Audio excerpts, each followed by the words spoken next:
ஒரு விஷயத்தை மட்டுமே இங்கே கோடிட்டு காட்ட விரும்புகிறேன். முதலில் தமிழ்நாட்டில் பல இடங்கள் ஏமாந்து போனாலும், ஏன் மன்னார்குடி கூட சற்று சறுக்கினாலும், பட்டுக்கோட்டை கழகத்தின் கோட்டை என்று நிரூபித்திருக்கும் பட்டுக்கோட்டை தோழர்களுக்கு, உடன்பிறப்புகளுக்கு எனது நன்றிகள், மனமார்ந்த பாராட்டுகள்.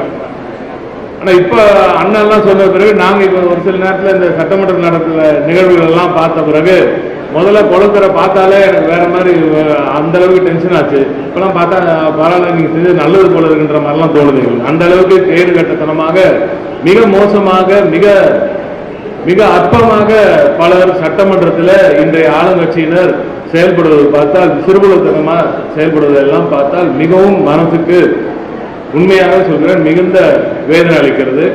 அங்கே இருக்கும் ஒரே ஒளியாக, ஒரே வெளிச்சமாக, தமிழ்நாட்டின் ஒரே விடியல் கதிரவனாக இன்று வீட்டிருப்பவர் நமது எதிர்க்கட்சி தலைவர் மட்டும்தான் என்றுதான் நாம் சொல்ல வேண்டும். அவரது பேச்சில் தான் இன்று திராவிட முன்னேற்ற கழகத்தின் ஒவ்வொரு தொண்டனும் வீண்டெழுந்து இன்று மீண்டும் இந்த கழகத்தை நிச்சயமாக அரியணை ஏற வைப்போம், மாண்புமிகு தலைவர் மு.க. ஸ்டாலின் அவர்களை மீண்டும் முதலமைச்சர் ஆக்குவோம் என்று சூடுரைத்து இன்று களப்பணியை துவங்கியிருக்கிறார்கள்.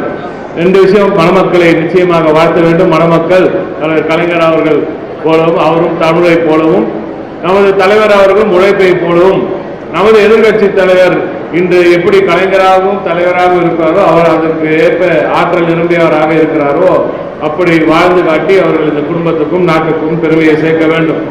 ஒரு குடும்பத்தை நம்ம வாழ்த்தும் போது, இந்த மாதிரி திருமணத்துக்கு வந்து நம்ம பிள்ளைகளை வாழ்த்தும் போது வாழையடை வாழையாக நீங்கள் செழிக்க வேண்டும் என்று வாழ்த்துவது, பெரியவர்களும் இளைஞர்களும் எல்லோரும் சேர்ந்து வாழ்த்துவது ஒரு மரபு. அதே போலதான் நாம் எல்லோரும் இங்கிருந்து வாழ்த்துகிறோம். எப்படி அவருக்கு இன்று ஒரு முக்கியமான நாளோ, நேற்று கழகத்துக்கு, திராவிட முன்னேற்ற கழகம் என்று இந்த மாபெரும் மக்கள் இயக்கத்துக்கு மிக முக்கியமான ஒரு நாள். நேற்று செயற்குழு கூடியது. இதுவரை வரலாற்றில் இல்லாத அளவுக்கு 75 ஆண்டு கால இந்த ஆட்சியில், இந்த வரலாற்றில், சிறப்பான வரலாற்றில் ஐயா அவர்கள் துவங்கி, பேரறிஞர் துவங்கி, அதற்கு பிறகு தாத்தா கலைஞர் அவர்கள் 50 ஆண்டு காலம் இந்த கட்சியையும் இந்த நாட்டையும் கட்டி காத்து, இப்பொழுது நமது தலைவர் அவர்கள் அந்த சுமையை தாங்கிக் கொண்டு இன்று நமது எதிர்கட்சி தலைவர் அவர்கள் செயல்பட்டுக் கொண்டிருக்கும் இந்த அற்புதமான, இதுவரை இந்த உலகத்தில் எங்கும் இல்லாத ஒரு மக்கள் இயக்கத்தின் ஒரு அற்புதமான இந்த பயணத்தில் நேற்று ஒரு முக்கியமான நாள். அதில் பல முக்கியமான முடிவுகள் எடுக்கப்பட்டிருக்கின்றன. அதெல்லாம் நல்லா தெரியும்.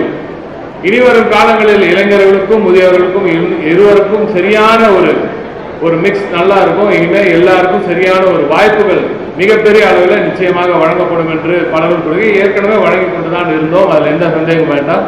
இன்று இனிமே பலருக்கு, குறிப்பாக நம்ம வந்து இந்த 70 வயது தாண்டி நம்ம இப்போ பொறுப்பில் இருக்கிற பல மாவட்ட கழக செயலாளர்களுக்கு நன்றியை நாம் நிச்சயமாக சொல்ல வேண்டும்.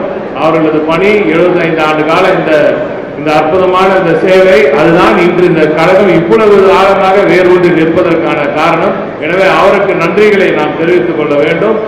புதியவர்களுக்கு வாய்ப்புகள் தர வேண்டும் என்று முடிவெடுத்திருக்கிற நமது தலைவருக்கும் நமது நன்றிகளை தெரிவித்துக் கொள்ள வேண்டும். ஐடி விங் செயலாளராக இளைஞர் அணி செயலாளருக்கு எனது கோரிக்கை, இளைஞர்கள் இளைஞர் அணியில் மட்டுமல்ல எல்லா அணிகளிலும் இருக்கிறார்கள். எனவே அவர்களுக்கும் நீங்கள் தான் தலைவர், நீங்கள் தான் முடிவெடுத்து எங்களுக்கு ஒரு நல்ல வழி காட்ட வேண்டும். ஏன்னா நேற்று நீங்க பேசிக்கிட்டே இருக்கும்போது என் பக்கத்திலே உட்காந்து நம்ம இளைஞர், நம்ம ஐடி தோழர்கள்லாம் நிறைய கோரிக்கைகள்லாம் வைத்தார்கள். அதை உங்களிடம் கொடுக்கிறேன். பெரியவர்களுக்கு நன்றி. இளைஞர்களை நீங்கள் வாருங்கள், இந்த இயக்கத்தில் புதிய லட்சத்தை பார்த்து வந்த வேளையில் நமது இளம் தலைவர் அவர்கள் ஈடுபட்டிருக்கிறார்.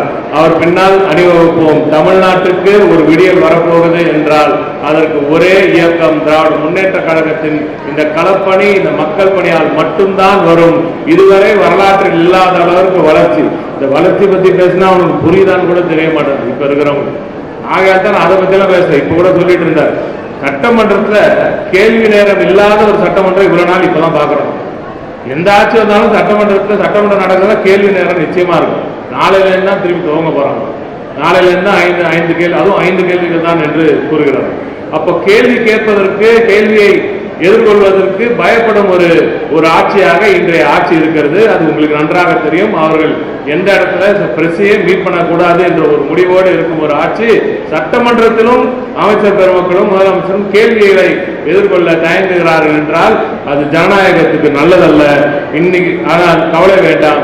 அங்கே சட்டமன்றத்தில் நமது சார்பாக திராவிட முன்னேற்ற கழகத்தின் எதிர்காலம், இந்த தமிழ்நாட்டின் எதிர்காலம், நமது தமிழ்நாடு சட்டமன்ற எதிர்க்கட்சி தலைவர் அவர்கள் இருக்கிறார். அவர் பார்த்துக் கொள்வார். இனி திராவிட முன்னேற்ற கழகத்தின் வெற்றி, மீண்டும் தமிழ்நாட்டில் முதலமைச்சராக நமது தலைவர் அவர்கள் அமரும் அந்த காலம் வெகு தூரம் இல்லை. களப்பணி ஆற்றுவோம், இந்த கழகத்துக்கு வலு சேர்ப்போம். மக்கள், பொதுமக்கள் நீடோடு வாழ்வு என்று வாழ்த்தி விடுகிறேன். நன்றி, வணக்கம்.